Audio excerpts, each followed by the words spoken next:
So ఇలాంటి డైరెక్టర్లతో పని చేయగలగటం.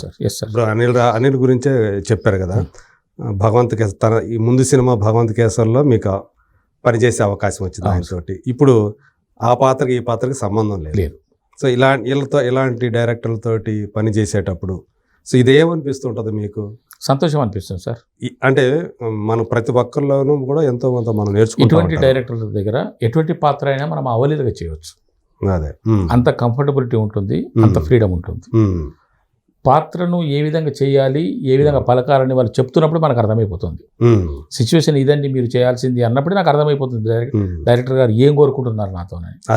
ఆ విధంగా చేయటం జరుగుతుంది సార్. అది అనిల్ గారు మాకు ఆ విధంగా విశదీకరించి చెప్తారు. ఆయన చెప్పడంలో కూడా చాలా బ్రహ్మాండంగా ఒక పద్ధతిగా చెప్తారు. ఆ పద్ధతిని ఇన్బిల్ట్ మనిషిలో ఆ ఎంటర్టైనర్ ఉంది సార్.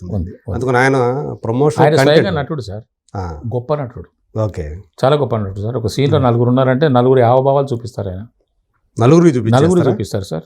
నలుగురి ప్లేస్మెంట్ చూపిస్తారు, నలుగురి హావభావాలు చూపిస్తారు. ఆయన చూపించింది మనం యాజ్ ఇట్ ఈజ్ చేస్తే చాలు, ఓకే చేసేస్తారు. ఓకే, అలాంటి టాలెంట్ ఉన్నటువంటి డైరెక్టర్. కొంతమంది చెప్పి తమకు కావాల్సినటువంటి భావనలు రప్పించుకుంటారు. ఇతను వస్తాడు, మన ప్లేస్మెంట్కి వస్తాడు. మనం ఎక్కడైతే నిలబడ్డామో అక్కడికి వస్తారు. అక్కడ మనం ఇక్కడ నుండి మీరు ఇక్కడ ఉండాలండి, ఇక్కడ నుండి మీరు ఆయన చూసి ఈ మాట చెప్పాలి అని చెప్పి అటు వెళ్ళి మళ్ళీ ఆయన ఆ మాట చెప్తున్నాడు, మీరు ఈ విధంగా చేయాలని అటు చెప్తారు. ఓకే, నలుగురం ఉన్నా ఆర్టిస్ట్ అంటే 5గురం ఉన్నా 6గురం ఉన్నా 1 ఇద్దరున్నా అందరికి చెప్పేస్తారు. ఓకే, చెప్పేసి తనకు కావాల్సిందని రాబట్టుకుంటారు. అదే సో అందుగురించి ఇప్పటి వరకు కూడా ఆయన 8 సినిమాలు డైరెక్ట్ చేస్తే 8 సినిమాలు ఆడే హిట్, అన్ని సక్సెస్, ఎవ్రీబడి హ్యాపీ. అవును, అంటే 100% స్ట్రైక్ రేట్ అంట. అంతే సార్. అలాంటి ఒక ఇది కలిగినటువంటి కెరీర్ కలిగినటువంటి డైరెక్టర్. సో ఇప్పుడు అంటే ఈ సినిమాలు మిగతా వాళ్ళు కూడా పనిచేశారు కదా, అందరూ కూడా ఐశ్వర్య రాజేష్, అమ్మాయి మల్లి మొగ్గలు రాజేష్ కూతురు ఐశ్వర్య, అలాగే మీనాక్షి. సో ఇద్దరు యంగే. సో ఆ ఇద్దరు యంగ్ హీరోయిన్స్ తోటి వెంకీ గారు చేసినటువంటి రొమాన్స్ కానివ్వండి, అది ఒక పక్క, అది ఇంకో పక్క ఈ కామెడీ. అంటే ఒక అవసరాల శ్రీనివాస్ అనే ఒక అతను, ఒక CEO, కంపెనీ CEO కిడ్నాప్ అయితే ఆ తర్వాత జరిగిన కదా ఇదంతా కూడా ఆ క్రైమ్ డ్రామానే కదా ఇదంతా. అవును, దీంట్లో ఇలాంటి ఒక దాంట్లోకి ఇంత కామెడీని సృష్టించడం అనేది అదే అసలు సినిమా అంతా కూడా ఆద్యంతం కూడా నవ్వుకునేటట్టు మొత్తం అంతా. అవును, ఫస్ట్ సీన్ నుంచి చివరి సీన్ దాకా. అవును సార్. సో ఎప్పటికప్పుడు ఇంప్రూవైజ్ అవుతున్నాయి సార్.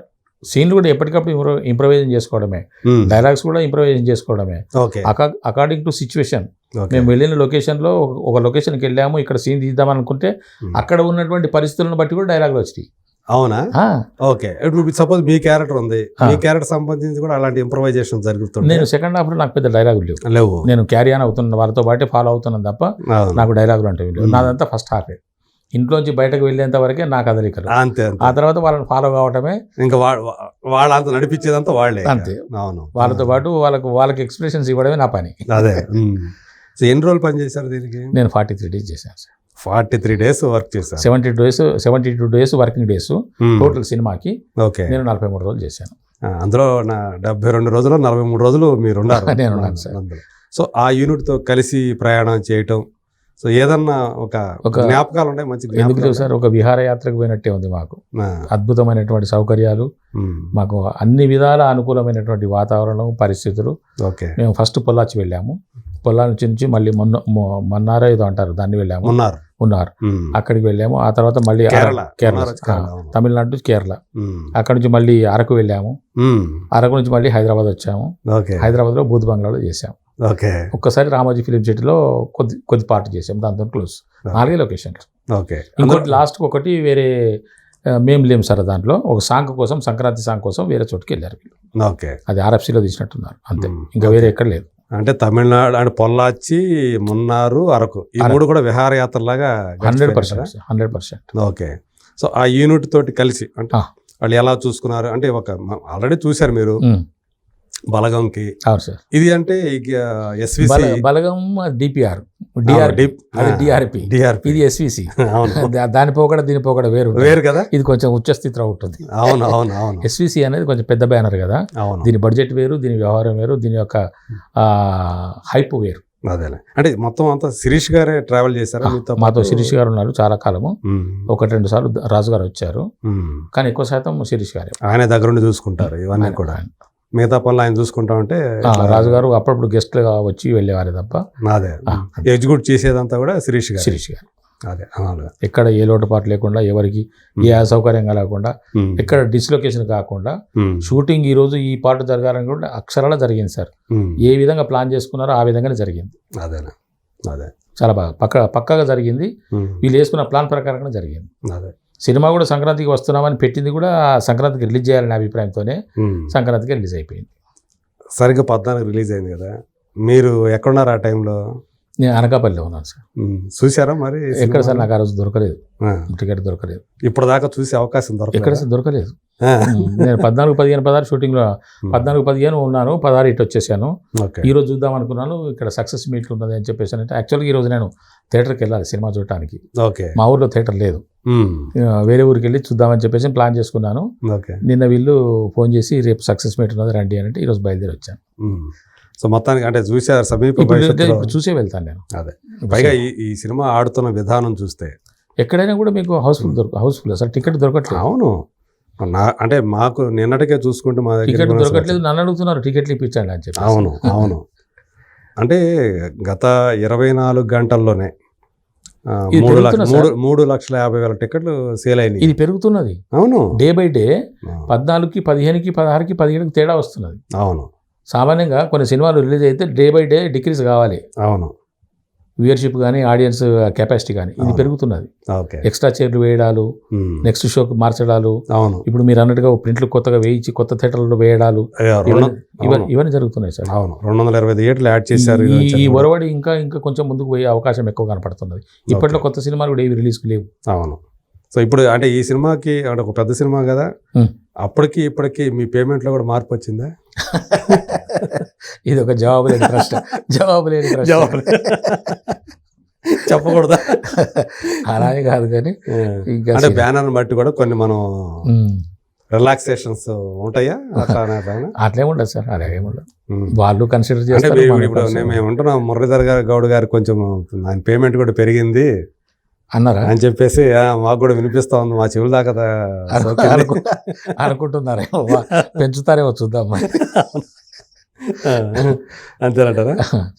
సరే, ఇప్పటి వరకు మీరు చేసిన చాలా సినిమాలు చేశారు కదా, విత్ ఇన్ షార్ట్ పీరియడ్లోనే మంచి ప్రాధాన్యం ఉన్నటువంటి పాత్రలు చేసుకుంటూ వచ్చారు. సో అదృష్టం కొద్దీ ఆ సినిమాలు కొన్ని పెద్ద విజయాలు సాధించి మీకు మంచి పేరు తీసుకొచ్చినాయి. సో ఏమనిపిస్తుంటుంది మీకు వీటిలో, ఈ చేసిన అన్నిట్లో కూడా మీకు బాగా మనసుకు నచ్చిన సినిమా పాత్రలు అంటే ఏం చెప్తారు? మనసుకు నచ్చిన అని చెప్పలేను కానీ సార్, ప్రపంచవ్యాప్తంగా పేరు తీసుకొచ్చినటువంటి సినిమా బలగం. నో డౌట్, అది నో డౌట్ సార్. నేను తమిళనాడు వెళ్ళాను, కేరళ వెళ్ళాను, బ్యాంకాక్ వెళ్ళాను. విదేశం అంటే ఈ రోజున ఉన్నట్టుగా నేను ఎక్కడ ఎవరింటికి వెళ్ళినా కూడా నన్ను గుర్తుపట్టలేని వాళ్ళు లేరు. అదే బికాస్ ఆఫ్ బలగం. మీరు బలగం అల్లుడు కదండి, మీరు నారాయణ కదండి, అంతకు మించినటువంటి అదృష్టము నల్లిపొక్క నారాయణ కదా ఇంకేముంటుంది సార్. నల్లిపొక్క నారాయణ. ఎవరైనా ఇంటికి పిలిస్తే భోజనానికి వెళ్తే వాళ్ళు ముందు నల్లిపొక్క తీసుకొచ్చేస్తాను. నేను తినరా బాబు, నాకు ఎముకలు కూడా నాకు అలవాట్లేదు, నేను అసలు తినడం మానేసానంటే కూడా అలాగే తినాలి కదా మీరు, దీనికోసమైనా గొడవ పడ్డది మీరు అంటున్నారు. ఓన్ చేసుకున్నారు సార్. అవును, అస్సలు అతిశయోక్తి లేదు సార్ దీంట్లో. అతిశయోక్తి కానే కాదు. నేను ఎంత అదృష్టవంతుణ్ణి అని అంటే సార్, అంటే నేను కొన్ని సందర్భాల్లో టెంప్ట్ అయిపోయాను సార్. ఇంకెప్పుడు మరి, ఇంకెప్పుడు నా వయసు పెరుగుతున్నది, ఇంకెప్పుడు చేయగలుగుతాను అనుకున్న పరిస్థితుల్లో నాకు సోమయాజులు గారు కొంత రిలీఫ్ ఇచ్చేవారు. ఆయన తలుచుకుంటే రిలీఫ్. శంకరాభరణం సోమయాజులు గారు డిప్యూటీ కలెక్టర్ హోదాలో పనిచేస్తూ 53 ఏళ్ళకి వెళ్ళాడండి. సరే, చిరస్థాయిగా నిలిచిపోయి ఒక సినిమా చేశాడు కదా. ఏమో నాకు కూడా అటువంటి అదృష్టం ఉందేమో, కానీ చూద్దాం అని అప్పటికప్పుడు నేను నా కోరికను అప్పుడప్పుడు కొంచెం నేను సప్రెస్ చేసేవాడిని. చూడండి సార్, విధివశాత్తు దేవుడు మరి దాన్నే మరి తదాస్తు అన్నాడో ఏమిటో తెలియదు కానీ మరి బలగం సినిమా లో నా క్యారెక్టరు ఉమ్. అంతే స్థాయిలో విశ్వవ్యాప్తమైంది. విశ్వవ్యాప్తమైంది సార్. అవును, విశ్వవ్యాప్తమైంది. ఆ సినిమా ఎట్లా అయిందో మీ క్యారెక్టర్ కూడా అంతే పాపులర్. శంకరాభరణము కొంత ఆ శంకరాభరణంగా ఆయనకు తృప్తినిచ్చిందేమో శంకరాభరణం సినిమా ఆ వయసు. కానీ నాకు ప్రపంచవ్యాప్తమైనటువంటి పామరుల నుంచి పండితుల వరకు అందరికీ కూడా కనెక్ట్ అయింది. చిన్న వయసు 9 సంవత్సరాల నుంచి 90 సంవత్సరాల వయసు వరకు ఉన్నటువంటి పిల్లలు, ఉమ్. జనం 9 నుంచి 90 సంవత్సరాల వయసు వరకు ఉన్నటువంటి ప్రతి వారు ఉమ్. నన్ను గుర్తుపడుతున్నారు సార్. ఉమ్. నేను అదృష్టవంతుని కాక ఇంకేంటి సార్, ఇంకేం కావాలంటే ఇంకేం కావాలి సార్ అంతకంటే ఎక్కువ నాకు? అదే అంటే ఒక నటుడు ఏం కోరుకుంటాడు సార్? అంతే కదా, గుర్తింపు గుర్తింపే కోరుకుంటాడు. కదా. గుర్తింపు కోరుకుంటాడు. అవును. అటువంటి గుర్తింపు నాకు అలవోక వచ్చింది సార్. ఉమ్. అలవోక వచ్చింది, ఏమాత్రం కష్టపడకుండా వచ్చింది వచ్చింది. ఆ పాత్ర ద్వారా. అదే అందుకని వేణుకి సదా ఉమ్. సదా సదా సదా సదా సదా. అందుకే అతను నేను తమ్ముడు అంటాను. ఆ. మరి నెక్స్ట్ సినిమాలో ఉందా మీకు? ఉందా? ఇచ్చారు చెప్పడుగా తమ్ముడు. ఇంకా ఇంకా చెప్పలేదా? చెప్పడు ఆ.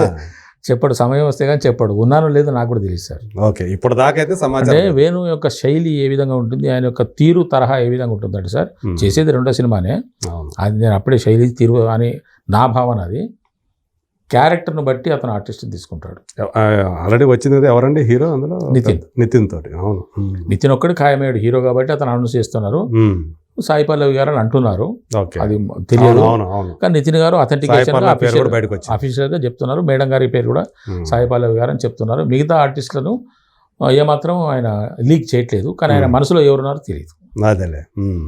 నాకుంటే మాత్రం నాకు ఒక వస్తుంది. ఆశాభావంతో అయితే ఉంటది. అంటే వేణుతో నేను మళ్ళీ కలిసి ప్రయాణం చేయాలని ఒక ఆశ. అదేలే. వేణుతోటి కూడా మీకు ఒక అనుబంధం ఏర్పడింది కదా? నాకుంది సార్ అనుబంధం. నేను మర్చిపోలేని వ్యక్తి కదా, అవును. నేను మర్చిపోకూడదు. అదే. జీవితంలో వేణుని మర్చిపోకూడదు. నేను తరుణ్ భాస్కర్ని మర్చిపోకూడదు, అవును. ఎల్దండి వేణుని మర్చిపోకూడదు, అవును. అనిల్ రావుపూడి గారిని మర్చిపోకూడదు. అవును. ఎందుకంటే సార్ ఉమ్. అనిల్ రావుపూడి గారిది ఇది ఇంకా గొప్పది సార్. అనిల్ రావుపూడి గారిది ఈ సంక్రాంతికి వస్తున్నామనే సినిమాలో నాకు ఆ క్యారెక్టర్ రావడానికి ముఖ్య కారణం సారే. ఓకే. అది కూడా మారింది. ఉమ్. ఆ క్యారెక్టర్ కూడా వద్దులే, పలానా పలానా పలానా పలానా అనుకున్న దానికి కూడా ఓకే అని చెప్పడం వల్ల నేను అక్కడ ఆయన అనడం వల్ల నేను అక్కడ మిగిలా, ఓకే. లేకుంటే లేదు. ఓకే. బలగం సినిమాకి కూడా ఇదే తంతు జరిగింది. ఉమ్. అక్కడ కూడా నన్ను పక్కకు పెట్టేసేస్తే ఒకానొక పరిస్థితిలో విన్నాను, నేను ఉమ్. తెలియదు నాకు, విన్నాను. ఒకానొక పరిస్థితిలో నన్ను పక్కకు పెట్టేసేస్తే వేణు ప్లీజ్ నాకు ఆయన కావాలి సార్ ఉమ్. అని అడిగితే నేను మిగిలాను అక్కడ. ఓకే. ఇవి రెండు ఈ విధంగా వచ్చాయి. ఉమ్. అదేమో ఆ విధంగా వస్తే ఇప్పుడు ఈ సినిమా నన్ను ఏ విధంగా తీసుకొచ్చింది అని అంటే ఉమ్. మురళీధర్కు భాష ఎల్లలేవు. ఉమ్. అదే. తెలంగాణ స్లాంగ్ చెప్పగలరు. అంటే మీరు అదే కొంచెం ఇది తెలంగాణ యాసతో ఉండే పాత్ర కాదు, మరి ఈయన సెట్ అవుతాడా లేదా అనే ప్రశ్న వస్తుంది కదా? వచ్చింది. అదొక్కటి మైనస్ ఉండి నాకు ఉమ్. ప్రీ ప్రొడక్షన్లో వచ్చింది. ఎప్పుడు ఆ క్యారెక్టర్ని ఎన్నుకునేటప్పుడు అదే అప్పుడు వేరే రకాల పేర్లు వచ్చాయి. అంటే మరి వాళ్ళు కూడా బడ్జెట్ పెట్టి కొన్ని కోట్లు పెట్టి ఒక సినిమా తీస్తున్నప్పుడు అంతే ఈ వ్యక్తి చెప్పగలడా లేదా, చేయగలడా లేదా అనేటువంటి, ఇప్పుడు ఒక నోటెడ్ ఆర్టిస్టు, పాపులర్ ఆర్టిస్ట్ ఉన్నట్టే చేస్తారండి బాబా, ఆయన చేయకపోవటం ఏంటి అని అనుకోవచ్చు. కానీ మనం ఇప్పుడిప్పుడే బుడి అడుగులు వేస్తున్న మన మీద అంత భారం ఇతను మోయగలడా? ఎందుకంటే మెయిన్ క్యారెక్టర్ అవును రఘురామరాజు, అవును, వెంకటేష్ గారి కాంబినేషన్, వెంకటేష్ గారికి మామ. మరి మామ అంటే మరి ఆ స్థాయిలో ఉండాలి కదా, మరి ఇతను ఉంటాడా అనేటువంటి డౌట్ ఎవరికైనా వస్తుంది కదా. దాన్ని నేను చూసుకుంటానని చెప్పిన వ్యక్తి అనిల్ గారు. ఓకే. అందువల్ల అనిల్ గారికి సదా. అదేలే, అంటే ఎవరికన్నా అనుమానాలు ఉన్నా కానీ ఆ అనుమానాలన్నింటినీ కూడా పటాపంచలు చేయించాడు మీకు. ఆ పాత్ర నా బాధ్యత అన్నారు సరేనా, నేను చూసుకుంటాను సార్ అని తీసుకొచ్చిన వ్యక్తి. సో మీరు అని నేను విన్నాను. దీంతో వాస్తవం నాకు తెలియదు, అదే కానీ అది నేను నమ్మాను. ఎట్లయినా మీకు ఆ పాత్ర వచ్చింది. ఆయన మీ మీద పెట్టుకున్న నమ్మకాన్ని మీరు వమ్ము చేయకుండా నిలబెట్టాను సార్, నిలబెట్టాను. అదే కదా, అదే ఇప్పుడు మనకు వస్తున్న ఫోన్ కాల్స్, మీలాంటి వాళ్ళు చెప్తున్నటువంటి విషయాలు అవే. బాగా చేశారండి, మీరు భాష కూడా చాలా బాగా చెప్పారు, అసలు మీరు ఇలా చెప్తారని కూడా మేము అనుకోలేదు అని చెప్పిన వాళ్ళు ఎవరు? భీమవరం వాళ్ళే, అమలాపురం వాళ్ళే.